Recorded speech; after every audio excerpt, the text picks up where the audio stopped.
aku ini pendosa, dosaku banyak. Sekarang aku duduk jejer seorang abid yang amal baiknya sangat banyak. Sudah tidak apa-apa, semoga aku deket-deket dia, bisa ketularan. Allah sayang padaku, Allah buka hidayah padaku. Nah, jadi dia ini sebenarnya agak grogi, tapi ingin dekat-dekat terus biar dapat hidayah, biar dapat rahmat dari Allah seperti si abid ini.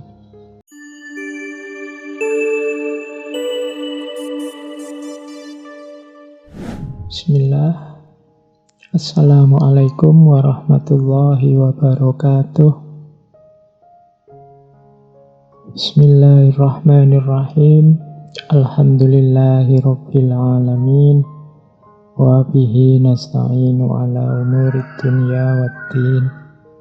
Allahumma sholli wa sallim wa barik ala habibina wa syafi'ina sayyidina wa maulana Muhammadin wa ala alihi wa ashabihi wa man tabi'ahum bi ihsanin ila yaumiddin. Bismillah, mari kita lanjutkan ngaji filsafat kita, menetapi, menjalani kewajiban untuk nambah ilmu, senantiasa mencari ilmu. Minal mahdi ilal lahdi, dari buayan sampai nanti ke liang kubur. Malam ini kita angkat beliau yang mungkin teman-teman pernah mendengar kemasyhuran, kebesaran nama beliau, yaitu Kiai Soleh Darat. Nama lengkap beliau Muhammad Soleh bin Umar. Ayah beliau, Kiai Umar ini dulunya adalah pejuang melawan Belanda.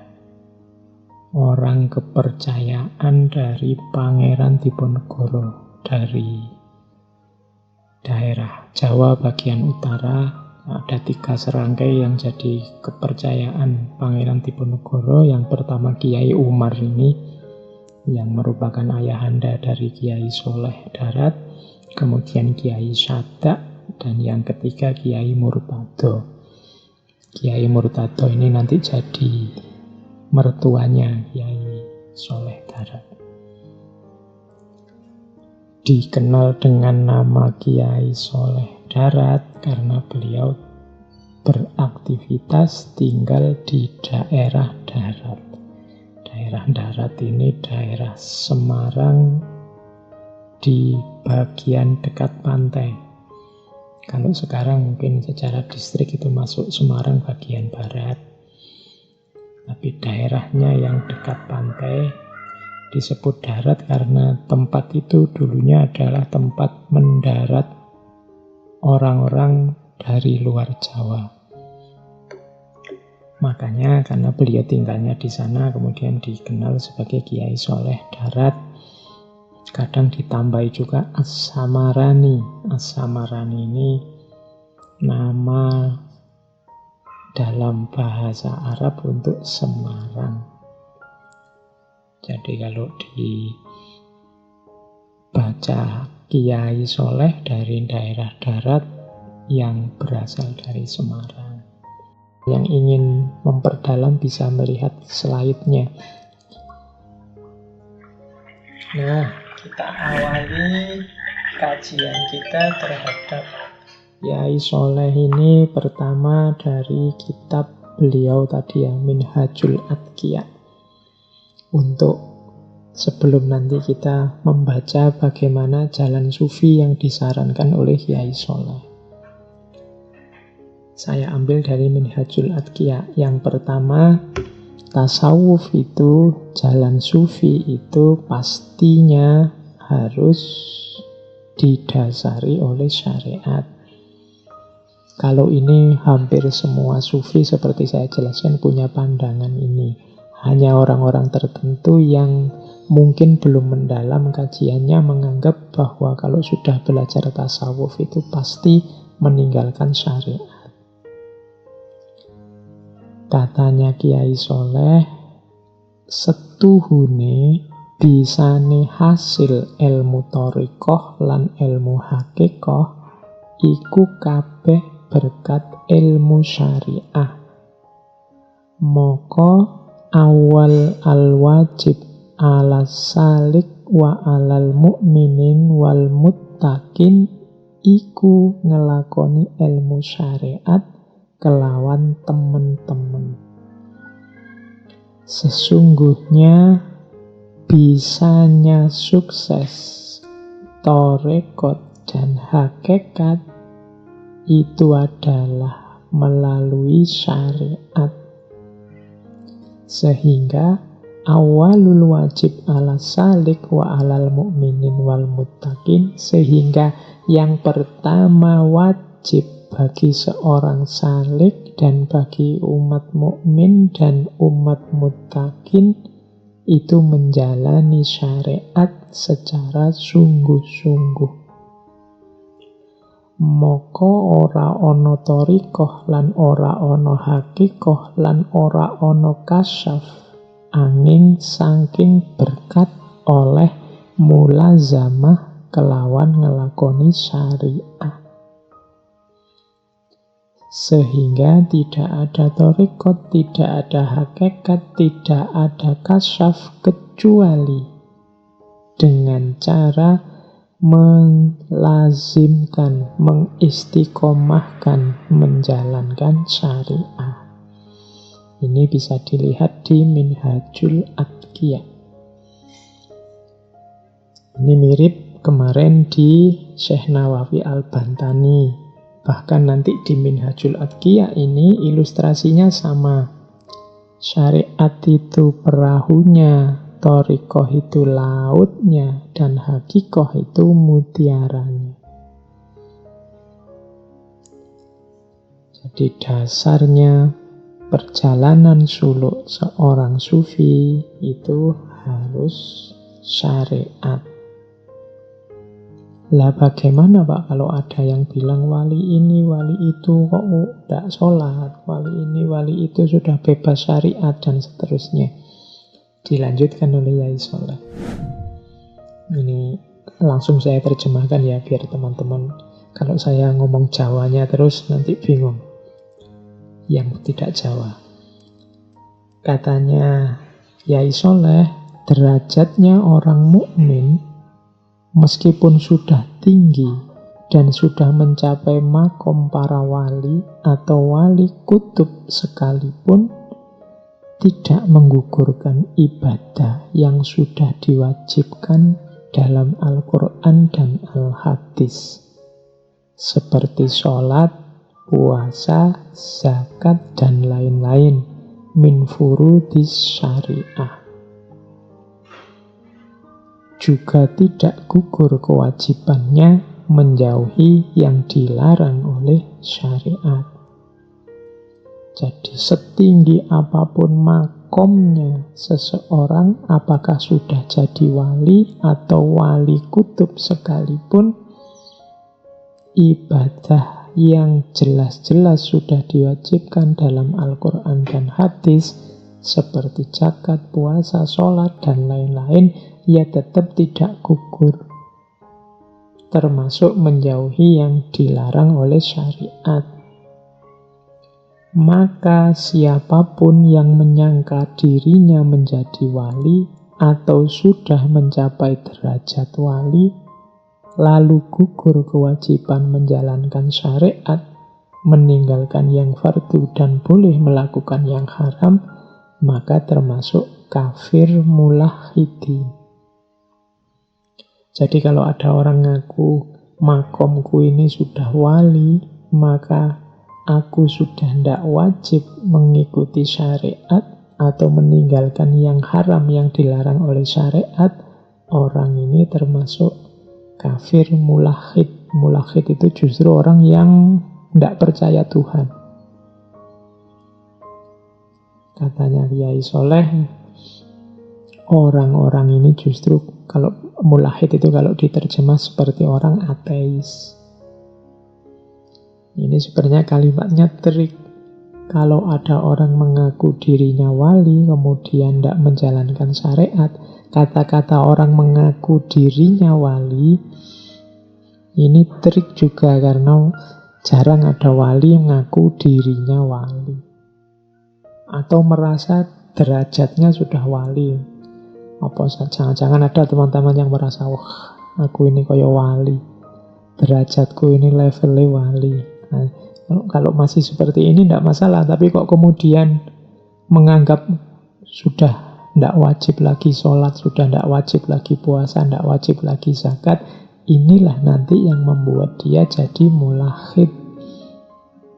Dianggap orang yang tidak mengakui Tuhan. Nah, kata Yai Soleh selanjutnya, apakah engkau tidak mengetahui bahwa sesungguhnya ibadah tidak gugur bagi para nabi dan para rasul? Lalu bagaimana bisa gugur bagi para wali? Wong Kanjeng Nabi, para rasul saja yang levelnya paling tinggi masih berkewajiban ibadah. Kanjeng Nabi masih sholat, masih puasa, masih zakat. Bagaimana kok orang yang ngaku wali merasa bebas dari syariat? Ini menegaskan yang tadi bahwa perjalanan kita, suluk kita di dunia sufi, di dunia tasawuf, itu dasarnya tetap adalah syariat. Tidak boleh keluar dari sana. Meskipun demikian, ini masih dari Minhajul Adqiyah. Dari Minhajul Adqiyah ada juga peringatan tetap jangan mencela ulama. Jadi ya, syaratnya seorang sufi itu harus didasari syariat. Tapi seandainya pun kita melihat ada orang mungkin kategorinya ulama, menurut kita dia sudah tergolong wali, kok rasanya orang ini syariatnya ndak beres ya. Misalnya kita merasa begitu, tetap kita tidak berhak mencela mereka, katanya Yai Soleh. Maka engkau, wahai saudaraku, tidak berhak engkau mencela para guru dan suudzon kepada para mursyid yang telah mendapat ijazah dari mursyid kamil. Karena setiap orang yang telah mendapat ijazah dari guru itu, maka tidak boleh ada yang menentang.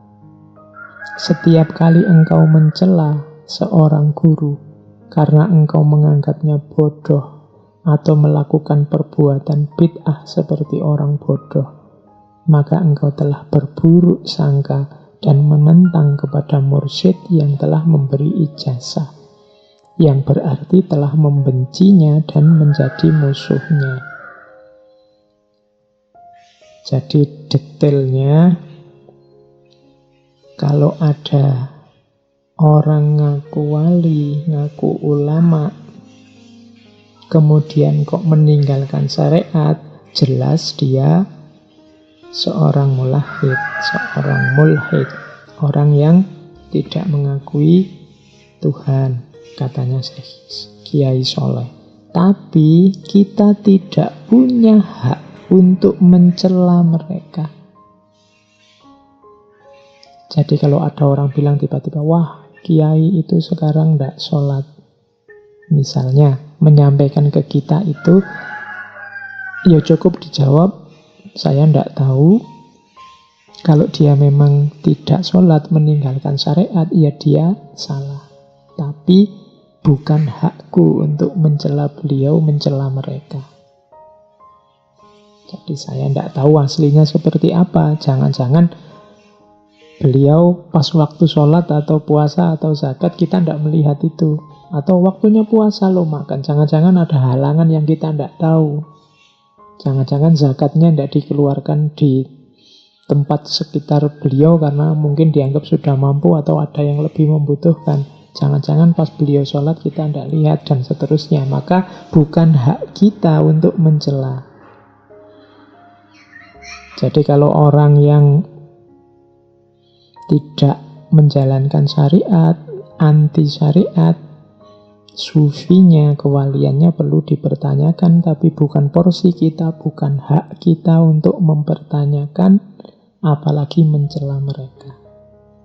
Lebih baik kita sibuk dengan diri kita sendiri, wong awake dhewe ya belum beres. Apalagi yang dicela ulama. Makanya kalimat terakhir itu berarti kita membenci dan menjadi musuhnya. Hati-hati, karena para ulama ini warasatul anbiya, para wali ini para kekasihnya Allah. Kan ada hadis itu yang menyatakan, hadis qudsi yang menyatakan barang siapa menyakiti kekasihku berarti dia menyakiti aku. Nah, jadi ini ada bedanya. Boleh kok kita menganggap orang tertentu yang mungkin tokoh, mungkin ulama yang menurut kita tidak cocok. Saya tidak cocok dengan beliau. Pandangan beliau menurut saya salah. Tapi bukan hak kita, bukan porsi kita untuk mencela beliau. Dianggap saja itu sebagai pelajaran bagi kita. Sebut saja bahwa saya tidak tahu aslinya. Hanya Allah yang tahu tentang beliau. Yang penting kalau saya misalnya yang tetap harus berpedoman pada syariat. Nah, ini pelajaran dari Minhajul Atqiyah. Jadi yang pertama dasarnya syariat. Namun nanti menurut Kiai Soleh, syariat itu juga tidak bisa hanya dijalankan lahirnya saja.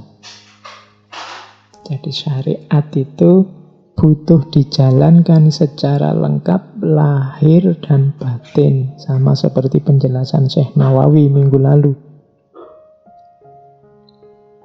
Maka sholat ya, syarat rukunnya ya, tapi batinnya sholat juga harus dipenuhi. Jadi syariat itu tidak cuma syariat lahir, tapi juga syariat batin. Nanti di banyak penjelasannya Kiai Soleh tentang ibadah selalu dicantumkan antara yang lahir dan yang batin ini. Ini saya bawa beberapa contoh. Misalnya ketika Kiai Soleh menjelaskan tentang sholat. Itu di surat An-Nisa ayat 43 itu kan ada ayat. Ini saya ambil dari tafsir Faidur Rahman. Ya ayyuhalladzina amanu la taqrabus sholata wa antum sukara. Wahai orang-orang yang beriman, jangan engkau dekat-dekat dengan sholat. Dekat-dekat aja jangan. Wa antum sukara, dan padahal engkau sedang mabuk. Ini salah satu ayat yang ditafsir oleh Kiai Soleh untuk menjelaskan bahwa dimensi batinnya sholat itu penting. Katanya Kiai Soleh, ini di tafsir Faidur Rahman, yuqimunas sholat iku kelawan arep nekani sholat 5 waktu, kelawan adabe sholat zahir utawa yo batine, kelawan arep nyukupi syarat rukune, kelawan nekani hukukus sholat, khusyuk, tawaduk, hibah, khauf, lan mesti kelawan suduk lan ikhlas ing dalem niate. Mendirikan sholat itu dengan cara menjalankan sholat 5 waktu dengan menjaga adab lahirnya juga batinnya, dengan memenuhi syarat rukunnya, dengan menjalankan semua hak-haknya sholat, termasuk khusyuk, tawaduk, hibah, khauf, syuduk, ikhlas. Nah, ini batinnya sholat menurut Kiai Soleh. khusyuk itu dimensi batin yang ada di dalam, tawadhu itu dimensi yang bisa dilihat di luar. Kadang-kadang disebut khudu'. Jadi sholat itu harus ada khusyuknya. Kadang-kadang orang menerjemahkan khusyuk ini konsentrasi. Tapi tidak persis begitu. Jadi khusyuk itu kesadaran bahwa kita sedang menghadap Allah dan di hadapan Allah, sehingga batin kita dan lahir kita semua tertuju ke sana. Dan kekhusyuan ini manifestasinya antara lain fisiknya tawadhu atau khudu'. Maka sholat tidak boleh gerak macam-macam selain gerakan-gerakan sholat untuk menunjukkan tawadhu. Sehingga di beberapa kitab fikih yang Syafi'i itu kalau sholat disebut tidak boleh bergerak lebih dari 3 kali misalnya. Bergerak lebih dari 3 kali ini menunjukkan tidak khudu', tidak tenang, tidak tawadhu. Kalau begitu gerak 1 kali boleh Pak. Iya, gerak apa dulu? Kalau geraknya jijiki ya tetap merusak khudu'nya sholat. Misalnya kamu dalam sholat kamu buka mulut lebar-lebar, wah sekali. Tapi jijiki kesannya tidak ada sopan-sopannya wong itu di hadapan Allah. Ini namanya tidak khudu'. Jadi khusyuk batinnya, khudu' fisiknya. Ada juga haibah. Haibah itu wow, merasakan kebesarannya Allah. Makanya kalimat-kalimat pindah gerak dalam sholat itu Allahu Akbar, menunjukkan haibah. Dunia ini berganti segala macam peristiwa, Allahu Akbar, menunjukkan kemahabesarannya Allah. Ada juga khauf, khawatir kita banyak dosa, khawatir sholat kita tidak diterima. Ada juga suduk, meluruskan hati, meluruskan niat, dan ikhlas. Loh, ini batinnya sholat. Jadi dasarnya tasawuf itu syariat, tapi syariat juga tidak cuma yang lahir, tapi juga yang batin.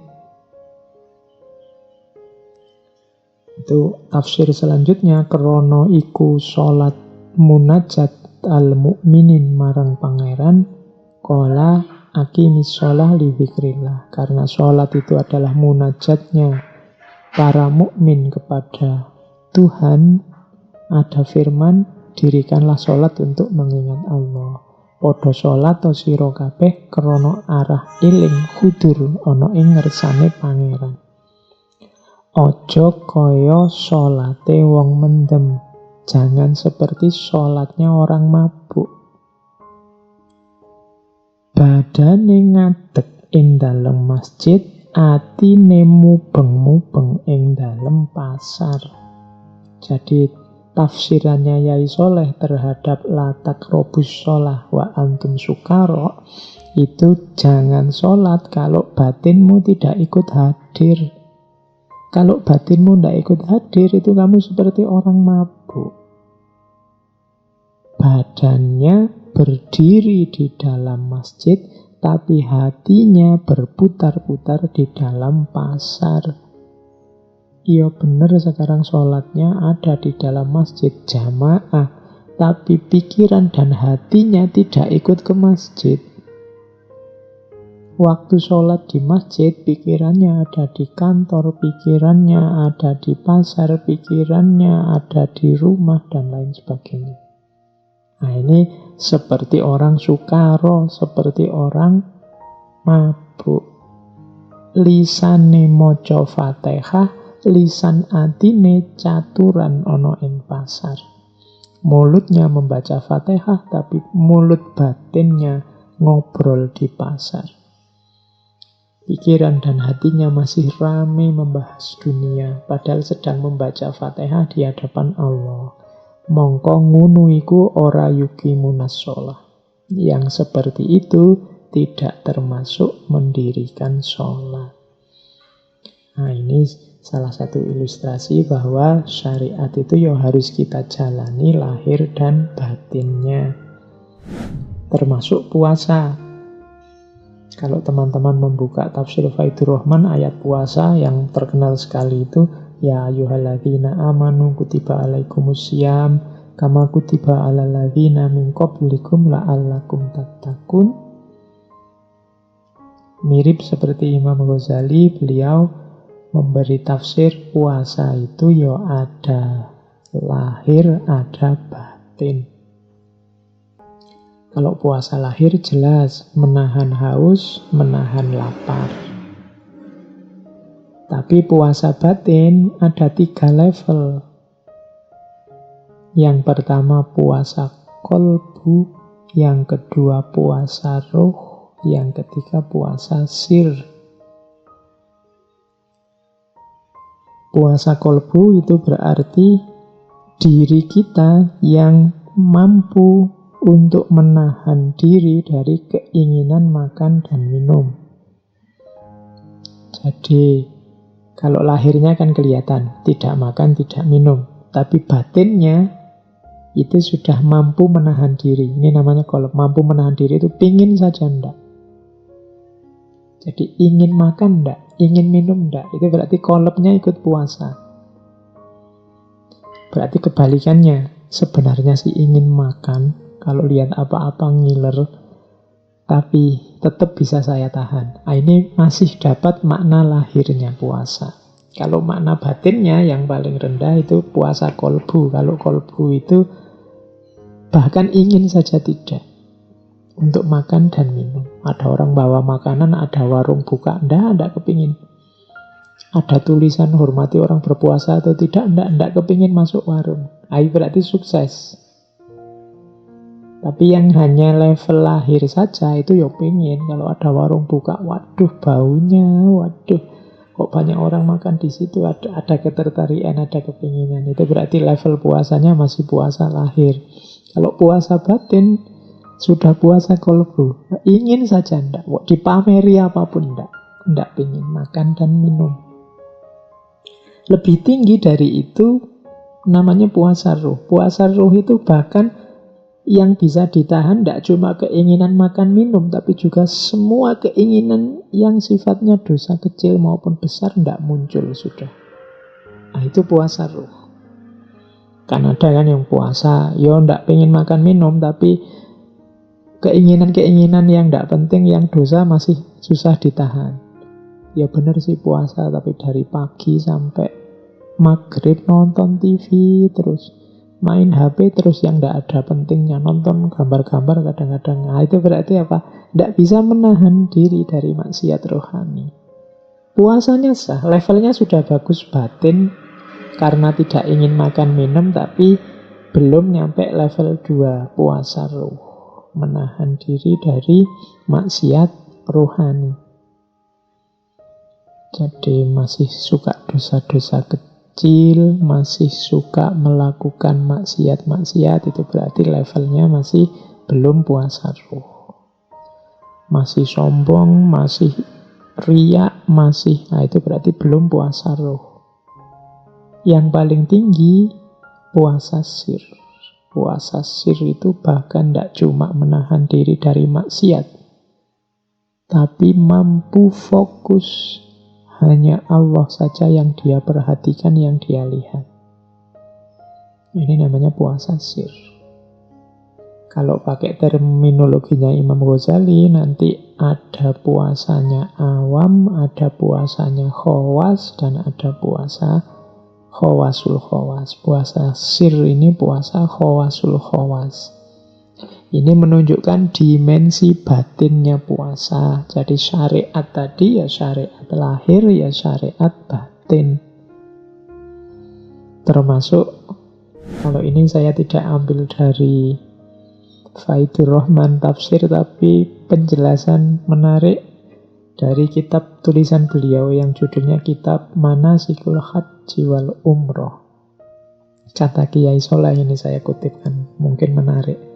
Pada akhir zaman nanti ada 4 golongan yang berangkat haji.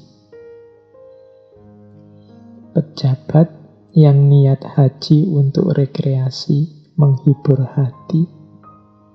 Ada saudagar atau orang kaya yang niat haji untuk berdagang.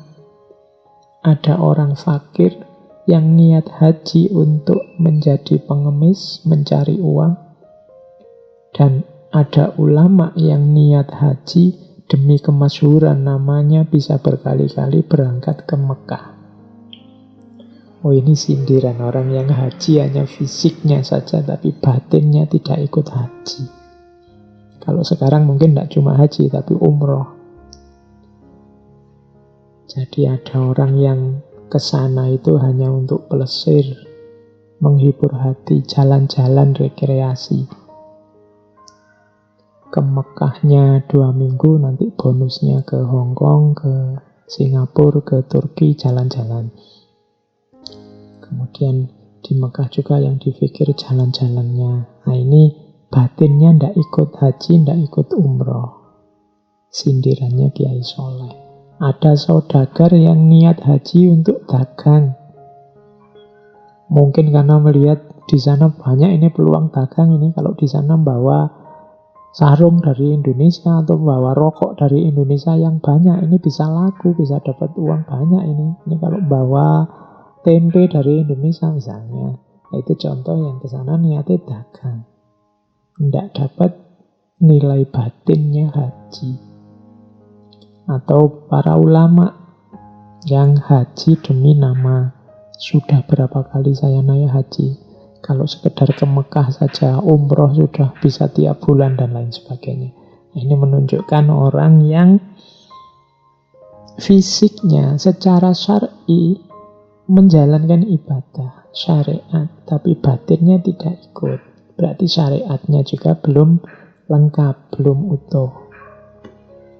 Ini pelajaran bagi kita bahwa menjalankan syariat itu dasarnya tasawuf, tapi syariat juga tidak cuma syariat lahir, harus kita perhatikan juga syariat batin. Oke, kalau sudah dasarnya beres, saatnya kita masuk ke ranah jalan tasawufnya. Mari kita lihat misalnya dari Syarah Hikam. Ini kita lihat-lihat sebentar ya, bagaimana gambaran jalan tasawuf menurut Kiai Soleh dalam Syarah Al-Hikam. Di bagian awal dari kitab ini beliau ada kalimat, utawi iki kitab ringkes saking matan Al-Hikam karangane Al-Alamah Al-Arif Billah Asy-Syaikh Ahmad bin Athaillah. Ingsun ngringkes namung sak pertelone, asal supaya gampangke ing ngatasé wong awam, amsal ingsun kelawan sun terjemah kelawan cara Jawa supaya enggal paham wong kang padha ngaji. Jadi kalau diterjemah dalam bahasa Indonesia, ini adalah kitab ringkas dari matan Al-Hikam karya Al-Alamah Al-Arif Billah Syekh Ahmad bin Athaillah. Aku meringkas hanya sepertiganya saja untuk memudahkan orang-orang awam terhadap penjelasanku dengan cara menerjemah menggunakan bahasa Jawa supaya segera paham orang-orang yang mengkaji. Jadi Al-Hikam ini oleh beliau, Yai Soleh, diterjemah hanya sepertiganya saja. Dengan berbagai pertimbangan, insya Allah beliau lebih tahu dengan menggunakan bahasa Jawa demi masyarakat Jawa tempat beliau berdakwah, agar mereka lebih mudah memahaminya. Jadi dari situ nanti terkenallah kitab yang tadi saya sebut, judulnya Matnul Hikam li Sayyidi Syaikh Ahmad Athaillah As-Sakandari. Beliau mensyarahi sekitar 134 bait dari 260 bait aslinya kitab Al-Hikam. Misalnya ini kita lihat ya, cara beliau mensyarahi. Misalnya yang paling awal, nazam paling awal, yang itu kan tentang nasihat Syekh Athaillah untuk kita jangan mengandalkan amal. Syarahnya Yai Soleh, ketahuilah wahai salik, bahwasanya wajib bagi orang mukmin yang shadiq untuk berpegang teguh kepada Allah semata. Yakni jangan sekali-sekali kamu bersandar diri pada selain Allah. Ilmu dan amal ibadahmu tidak bisa dijadikan pengharapan. Jangan pernah sekali-kali membuat keyakinan di dalam hatimu bahwa amal ibadahmu bisa memasukkanmu ke dalam surga, menyelamatkan dari api neraka, serta menjadikan wusul atau sampai kepada Allah. Hal itu benar-benar tidak bisa. Apakah kamu tidak mengetahui kisah pendeta Bal'am bin Ba'urok dan Korun, yang keduanya adalah ahli ibadah? Korun merupakan ulama Bani Israel, tetapi saat menjadi ajalnya, saat menghadapi ajalnya, keduanya mati dalam keadaan kafir. Jadi ini penjelasan terhadap Al-Hikam. Yang pertama tentang jangan mengandalkan amal. Jadi ya kita harus mengejar ilmu, mencari ilmu, ya kita harus beramal soleh, tapi ilmu dan amal ini tidak bisa dijadikan sandaran, tidak bisa dijadikan gantungan. Dalam hidup, satu-satunya tempat kita bersandar harus Allah. Ilmu bisa menipu, amal bisa tidak diterima. Kalau kita hanya mengandalkan ilmu dan amal, hati-hati, keduanya tidak mutlak bisa menyelamatkan kita dan membuat kita wusul pada Allah. Di situ dijelaskan oleh Yai Soleh, apa kamu tidak ngerti? Misalnya ceritanya Bal'am bin Ba'urok. Bal'am ini pendeta zaman Fir'aun.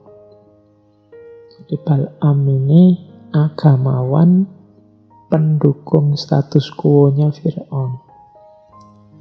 Korun, kalau Korun kita ngerti bagaimana beliau konglomerat yang kalau katanya Kiai Soleh awalnya ulama, tapi gara-gara hartanya baik Bal'am maupun Korun nanti akhirnya mati kafir.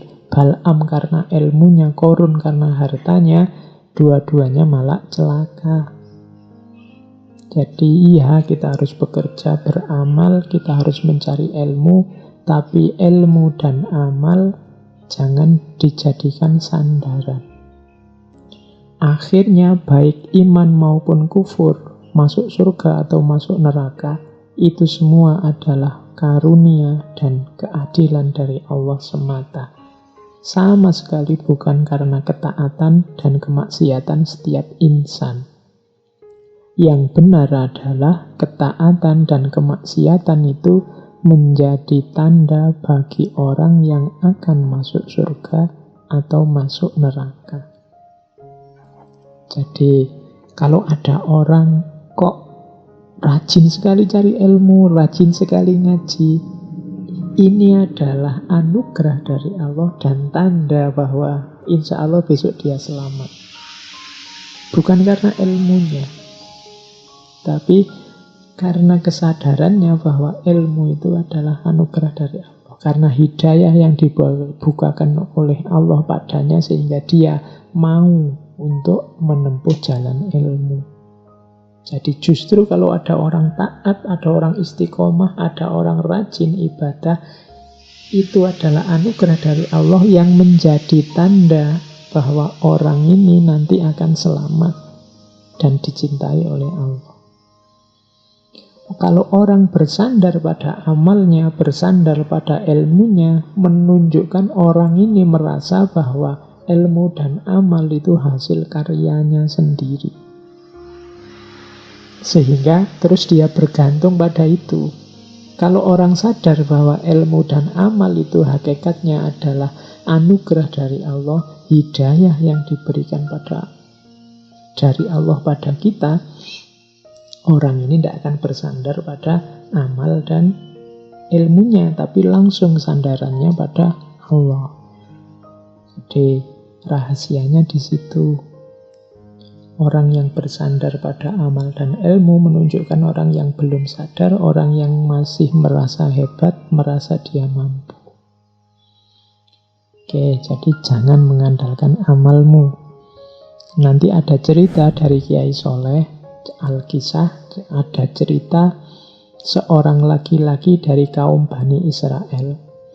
Orang ini tukang maksiat, julukannya Kholiq. Si tukang maksiat yang tiap hari melakukan dosa ini satu ketika di satu tempat duduk bareng seorang abid. Abid ini ahli ibadah dari kaum Bani Israel juga. Kebalikannya, kalau Kholiq tadi suka berbuat dosa, kalau abid ini, ya karena dia ahli ibadah, amalnya banyak, selalu melakukan ketaatan-ketaatan pada Allah. Kalau dalam ceritanya Kiai Soleh bahkan diilustrasikan di atas kepala si abid ini selalu ada payung. Seolah-olah dia dipayungi terus. Kalau situasinya panas mungkin dia malah dingin, karena selalu diikuti oleh payung. Keutamaan yang diberikan oleh Allah karena ketekunannya beribadah. Nah, Kholiq ini karena dia duduk dekat dengan seorang abid, terus dia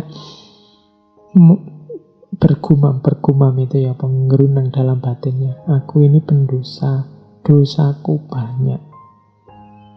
Sekarang aku duduk jejer seorang abid yang amal baiknya sangat banyak. Sudah tidak apa-apa, semoga aku deket-deket dia, bisa ketularan. Allah sayang padaku, Allah buka hidayah padaku. Nah, jadi dia ini sebenarnya agak grogi, tapi ingin dekat-dekat terus biar dapat hidayah, biar dapat rahmat dari Allah seperti si abid ini. Sebaliknya, si abid ini terus merasa, aku ini kan orang abid, ahli ibadah. Sementara yang jejer aku ini seorang Kholiq, ahli maksiat. Apa pantes aku jejer orang-orang kayak gini nih. Akhirnya sama si abid ini, Kholiq ini ditendang biar tidak deket-deket dirinya. Nah, setelah Kholiq ini ditendang, nanti ceritanya Allah memberi wahyu pada salah seorang nabi. Saat itu wahyunya Allah apa? Perintahkan pada dua orang ini, yakni abid dan Kholiq, untuk sama-sama memperbanyak amal. Aku telah mengampuni dosa-dosa Kholiq dan menolak amal si abid. Jadi firman-Nya Allah, wahai Nabi, tolong beritahu abid dan Kholiq ini, setelah ini silahkan berlomba-lomba beramal kebaikan. Karena dosanya Kholiq sudah diampuni, sebaliknya amalnya abid ditolak sudah. Jadi skornya sekarang 0-0. Karena kesombongan si abid tadi. Karena dia mengandalkan amalnya di hadapan Allah. Nanti ceritanya, yang tadi semacam payung tadi, malah akhirnya setelah peristiwa itu pindahlah ke Kholiq. Orang yang semula gemar melakukan perbuatan maksiat.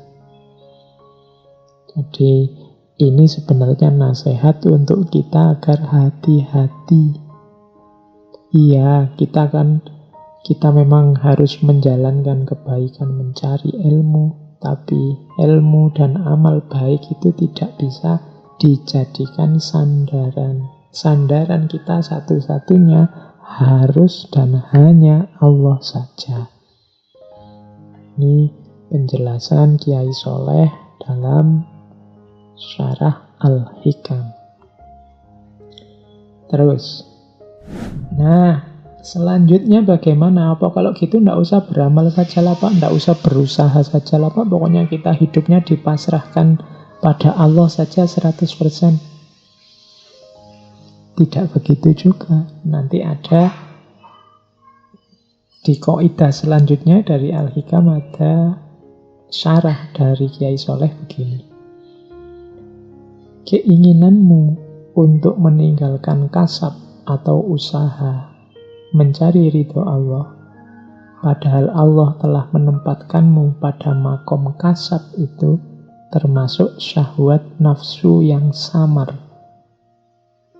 Boleh jadi keinginanmu untuk meninggalkan kasab atau usaha, padahal Allah telah menempatkanmu pada makom kasab, adalah keinginan nafsu agar engkau dianggap oleh masyarakat sebagai orang yang zuhud. Dengan demikian, engkau termasuk orang yang tidak mempunyai tata krama kepada Allah, karena engkau tidak mau menerima apa yang sudah ditentukan oleh Allah untukmu. Engkau menjadi orang yang melampaui kehendak Allah. Adapun tanda bahwa engkau ditempatkan pada makom kasab itu adalah dengan wujud selamatnya agamamu.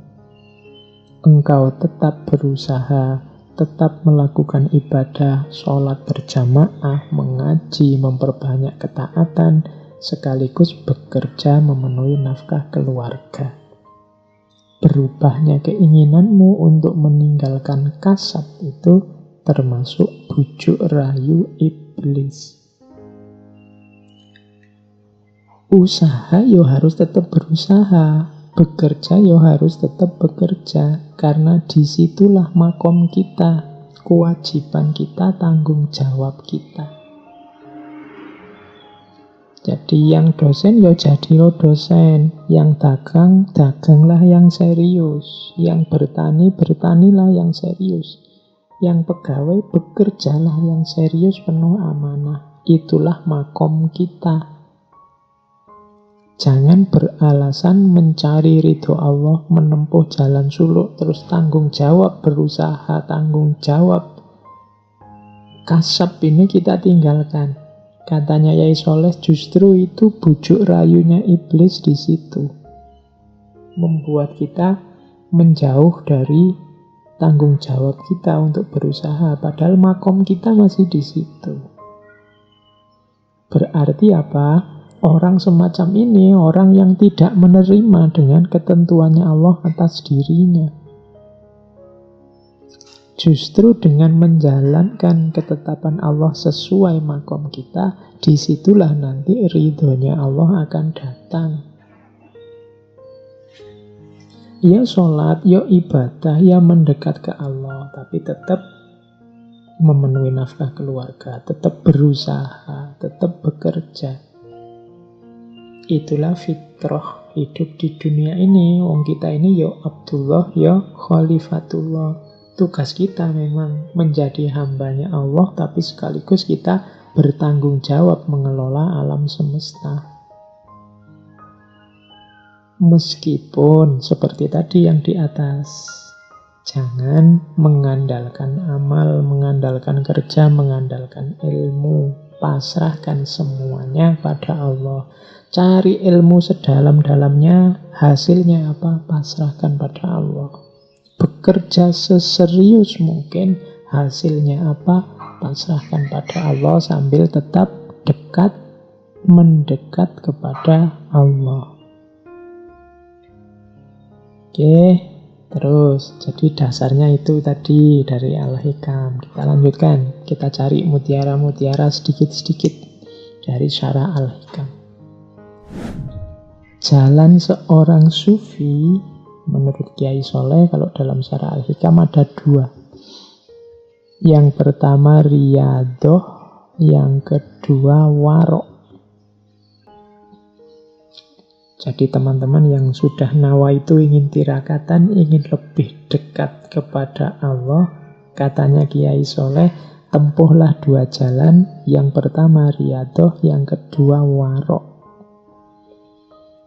Riyadoh ada 4 sarannya Kiai Soleh. Yang pertama,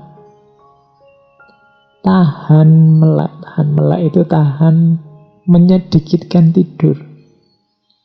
Yang kedua, menyedikitkan makan, tahan lapar. Yang ketiga, menyedikitkan bicara. Yang keempat, menyedikitkan campur dengan orang lain. Jadi riyadoh yang kita lakukan menurut Kiai Soleh bisa didukung oleh 4 kebiasaan ini.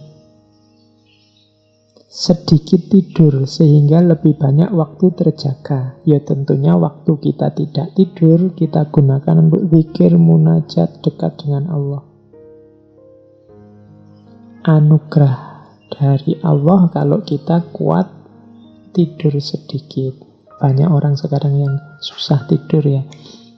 Anggap saja itu anugerah dari Allah untuk memperbanyak zikir, munajat, wirid, mendekat pada Allah. Karena di antara jalan riyadoh ini, kalau terlalu banyak tidur, ya porsi untuk asyik berdua dengan Allah jadinya juga berkurang. Karena waktu kita kan sudah terpotong banyak untuk makan, untuk bekerja, untuk macam-macam. Kalau tidurnya juga terlalu banyak, ya waktunya terpotong banyak. Yang kedua, menyedikitkan makan, tahan lapar, banyak puasa. Banyak puasa punya manfaat, daya tahan spiritual kita kuat. Karena puasa itu melatih menahan diri. Orang yang gemar puasa itu biasanya mudah menahan nafsunya. Dan ini memudahkan jalan dalam riyadoh.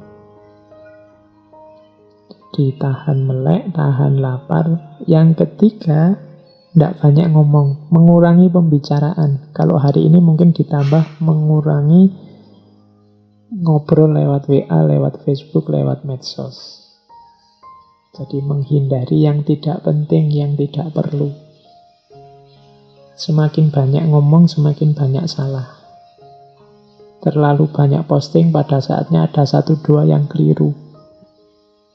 Kadang-kadang kita saking semangatin nulis WA-an, Facebook-an, posting, kadang-kadang ada yang typo, kadang-kadang ada yang salah ruang, kadang-kadang itu karena kita terlalu banyak tahan bisu, menghindari pembicaraan yang tidak penting. Yang keempat, tahan berpisah dengan manusia. Maksudnya memperbanyak kebersamaan dengan Allah. Dalam rangka menyegarkan jiwa, dalam rangka mengheningkan batin. Karena kalau terus-terusan kita terjun ke tengah keramaian, itu biasanya susah untuk menemukan keheningan. Cari waktu untuk kita berdua dengan Allah saja. Mungkin lewat ibadah, mungkin lewat doa, mungkin lewat munajat, mungkin lewat zikir, lewat tafakur, monggo. Dan tidak harus malam hari. Setiap orang silahkan mengambil strategi sendiri-sendiri. Gimana caranya untuk lebih banyak kholwat tapi bersama Allah. Jalan pertama itu riyadoh. Yang kedua adalah jalan warok. Riyadoh itu unsur aktifnya, kalau warok ini unsur pasifnya. Unsur pasifnya apa warok itu? Kalau menurut Kiai Soleh ada 4. Ini Sama dengan pandangannya Imam Ghazali. Jadi warok itu ada warok udul atau warok adil, ada warok solihin, ada warok muttaqin, ada warok siddiqin. Warok adil itu orang yang menjaga kesucian dirinya dari melakukan yang diharamkan oleh syariat. Ini warok adil. Jadi adil. Kalau memang haram, kita menjaga diri tidak nabrak itu. Ini minimal. Jadi orang yang warok adil saja tidak bisa ya, masih harus berusaha belajar lagi untuk menjalankan syariat. Karena ini batas minimalnya itu adil. Yang haram jangan ditabrak. Nah, ada level 2. Level 2 ini warok solihin. Orang-orang soleh. Orang-orang soleh ini tidak cuma menjaga diri dari yang haram, tapi yang menjurus ke arah haram juga tidak. Ini namanya orang-orang soleh. Saya tidak mau ke sana. Kalau saya ke sana itu biasanya terus ngomong orang lain, menghibah, memfitnah. Mending saya tidak usah ke sana deh. Ini orang-orang solihin. Segala yang menjurus ke arah haram dia tinggalkan. Ada lagi warok muttaqin. Warok muttaqin ini orang yang menghindari sesuatu, meninggalkan sesuatu. Sebenarnya sih masih syubhat, apakah halal, apa haram ya tidak tahu. Tapi khawatir saja kalau memang itu nanti haram. Jadi ini namanya warok muttaqin. Bagi orang biasa ini sebenarnya masih mubah saja, boleh saja. Wong ya tidak jelas haram apa halal apa makruh. Nah, kalau bahasa agama namanya syubhat. Orang muttaqin ini bahkan yang syubhat sekalipun dia tinggalkan. Karena khawatir nanti Allah tidak suka. Karena khawatir kalau nanti ternyata memang haram.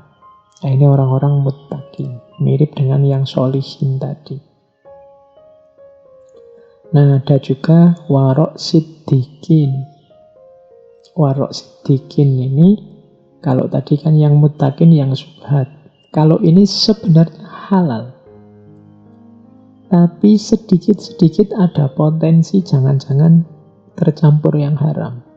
Maka dia tinggalkan. Di situ ada contoh, misalnya minum air yang disedekahkan orang yang tempat kerjanya penuh kecurangan. Misalnya orang yang kerjanya di tempat yang banyak korupsinya. Kok yontilalah dia pas kita haus ngasih kita air. Ini kalau orang siddiqin, hati-hati. Janganlah nanti jangan-jangan tergelincir pada kecampur dengan yang haram. Misalnya pejabat atau pegawai dapat mobil dinas. Ini diberi mobil kan kepentingannya untuk kepentingan dinas. Nah, kalau orang-orang siddiqin ini, yang warok siddiqin ini, mending sudahlah mobilnya ditaruh kantor saja. Ya dipakai kalau waktu kerja di kantor, pasti kepentingan kantor. Kalau di rumah khawatir kecampur dengan kepentingan-kepentingan rumah. Zaman Khalifah Umar bin Abdul Aziz kan banyak cerita-cerita seperti ini. Lagi kerja di kantor, pakai lampu kantor, tiba-tiba istrinya datang, lampunya dimatiin. Karena khawatir wong ini lampu dibayar oleh pajaknya negara, untuk kepentingan negara. Kalau istri saya datang, pasti kepentingan keluarga, kepentingan pribadi. Maka lampunya dimatikan. Nah, ini jenis orang-orang siddiqin. Menjaga diri. Nah, saya tidak tahu teman-teman ada di level kewaroan yang mana. Ya paling tidak yang paling bawah, yang adil itu harus kita jalankan. Jangan sampai nabrak yang haram. Syukur bisa naik solihin, bisa naik muttaqin, bisa naik siddiqin. Ini dimensi pasifnya. Yang aktif tadi ya lakukan riyadhah, latihan-latihan. 2 jalan sufi. Nah, tambahkan dalam jalan sufi kita aspek ikhlas. Kalau ini di hampir semua sufi jadi keyword, jadi kunci. Ikhlas kalau menurut Kiai Soleh ada 3 jenisnya. Yang pertama ikhlasnya abidin, yang kedua ikhlasnya muhibbin, yang ketiga ikhlasnya arifin. Oke, saya tidak tahu, kadang-kadang teman-teman mungkin yang mendengarkan yang masih muda-muda ini merasa wacana-wacana seperti ini, ikhlas, warok, kemudian riyadhah, itu mungkin merasa ini kok rasanya masih jauh Pak dari hidup saya. Rasa semacam ini sebenarnya juga sejenis godaan, sejenis was-was, seolah-olah kita yang masih muda ini masih belum saatnya. Tapi kalau tidak kita mulai sekarang, di belakang nanti ya perjuangannya lebih berat. Kalau pakai bahasanya para sufi, ini namanya wilayah yang hakiki. Jadi kenyataan hidup kita yang hakiki. Hidup yang sejati itu di sini. Kalau dalam bahasa Islam kan, inna lillahi wa inna ilaihi roji'un. Pada saatnya pasti kita nanti kembali ke Allah. Pada saatnya jatah umur kita akan habis. Dan yang akan berguna yang hakiki-hakiki ini. Insya Allah seumuran teman-teman belum tidak terlalu mudah untuk memulai. Ya dimulai dari sekarang, nanti akan semakin baik ke belakang. Coba teman-teman dibaca para sufi besar, dibaca kisah-kisah para ulama, termasuk Kiai Soleh Darat ini coba dicek. Kiai Soleh ini pada usia seperti teman-teman sekarang, mungkin yang muda-muda, yang para mahasiswa sekitar 20 ke atas, itu Kiai Soleh sudah bisa apa, sudah mampu apa, sudah khatam kitab apa, sudah menjalani riyadhah apa. Dari situ nanti bisa kita bandingkan dengan hidup kita sekarang. Kita sudah sampai mana. Ya insya Allah tidak sehebat Kiai Soleh, makanya tidak apa-apa dimulai sekarang, jangan nunggu nanti.